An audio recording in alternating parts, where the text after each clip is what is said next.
بسم الله الرحمن الرحيم وبه نستعين والصلاة والسلام على سيدنا محمد وعلى آله وصحبه أجمعين أما بعد حضرت امیر شریعت اعظم حضرات علماء کرام ارباب حل و عقد کے ارکان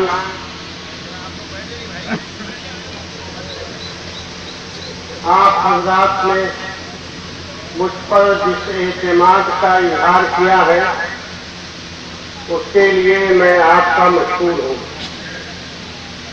یہ ایک اہم اور نازک ذمہ داری ہے اور اس ذمہ داری کے لیے اس کو انجام دینے کے لیے اللہ کے فضل کے بعد آپ لوگوں کی مضبوط مربوط مستحکم معاونت بہت ضروری ہے، اور مجھے امید ہے کہ ہمارے شریعہ کے کاموں کو انجام دینے میں آپ موجود تمام لوگوں کا اور بہار جھارکھنڈ اور اڑیسہ کے عوام کا مجھے اور ہمارے شریعہ کو پورا تعاون ملے گا۔